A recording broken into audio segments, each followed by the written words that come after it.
Three, two, one. Hey folks, how you guys doing today? Jimmy Roberts here, your local real estate professional. And today we are gonna do a property walkthrough. And what's unique about this one is actually, this home is actually a standard property here in Metropolitan Detroit. It's a 3-bedroom, 1-bathroom brick ranch, again, located in Metropolitan Detroit. There are literally billions of these suckers all around the area. But the one thing that is true, and the one thing that's actually really cool, is that no matter how many properties there are that are very, very similar, there always are some very unique features for each property. So even though the general characteristics are the same, there are unique features in every property. And we're gonna talk through a few of those right now. So we're standing right now in a bedroom. So again, this is one of 3 bedrooms.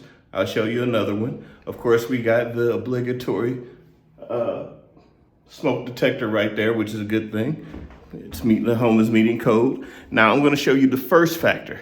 The first thing, the first feature that is unique to this particular home. So here we go. And as you can see right here, the previous homeowners, or the actual homeowners, they decided to turn this into a cedar cabinet, or cedar closet rather. Now, this is cedar here, as well as the cedar chipboard right there. So again, that gives it the preservative qualities of a cedar closet. You know, those are the things that a lot of people store their mink coats and other fineries in. And they're going to use that, but they usually find those like in the basement somewhere, or maybe even a closet. But they've turned this entire closet into a cedar closet. That's pretty cool. So that's number 1. Again, I told you we'll take a look at another bedroom right here. Just another standard bedroom. I wonder if this one is similar. Look at that. So that's kind of unique too.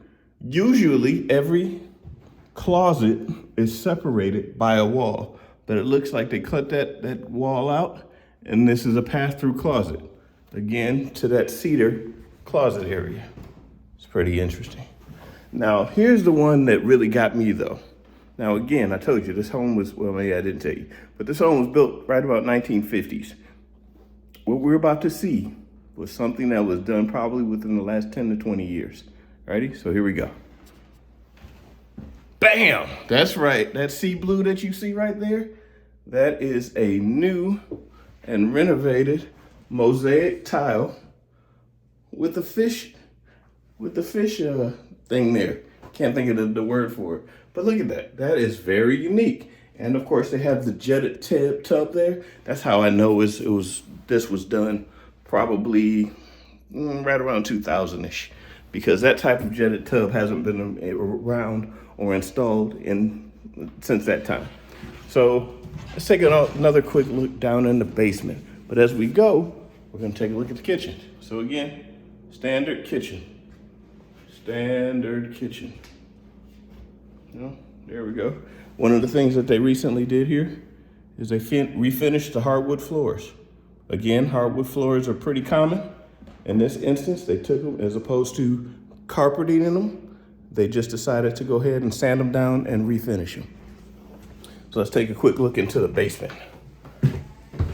Now, we're gonna go take a look at this basement because basements are interesting, because oftentimes, especially for older homes like this was, as you know, originally created as unfinished living area. However, over the years, in this case, nearly 70, if not more than 70 years, the homeowners, whoever they were, decided to go ahead and turn this into actual living space. Probably because, you know, they had a growing family and they just needed the additional space. So here we go. So as you can see, this is the basement recreation area, and this is a finished living space. I'm gonna do a full swing around there, including with the aqua carpet. That's right. We also have a half bathroom right over here, right over that way. We got a laundry room down there, and we got a bedroom right here. All right, now that is a bedroom. Now, since we're talking about finished basements, why don't we have a quick discussion about that? Because this is going to be important. So here's the thing. Fannie Mae, which is really the governing body and kind of tells us, or at least gives us guidance on how we appraise properties and how properties are valued, residential properties anyway. One of the things that they say is that a basement, for it to be considered actual living space, a finished living space, the floors, walls, and ceilings have to be covered with the same or similar materials as the above ground living space. Well, we got to take that with a grain of salt, right? And here's why. We take that with a grain of salt simply because, are you going to put the same level of money and resources into a basement? Remember, a basement is nothing but a hole in the ground, right? Right? To renovate or to update that you would above ground. The short answer is no, you're not. So over the years, what we've done is we've kind of limited that, right? So now what we're saying, now it really comes down to this. For an area to be considered finished, it has to, at least half of it, half of the full lower level area or basement area has to be finished, meaning it has to have finished grade flooring, walls, and ceilings. You don't want to see any joists, wood joists, concrete floors, or concrete block. If you see any of those, that would make it unfinished. Now, Jimmy, you might say, but Jimmy, nowadays they have the loft basement type deal where they are spraying either white, gray, or black on the ceiling area. And I would say you're absolutely right. In that situation, where as long as they have the floors, walls done, and they paint the ceiling black, they're going with a specific look. That loft look is okay. And in that situation, what's happening is the paint, whatever color they decide to use, is acting as a ceiling covering. Now, that's just how we as appraisers are interpreting the rules or the guidelines provided to us by Fannie Mae.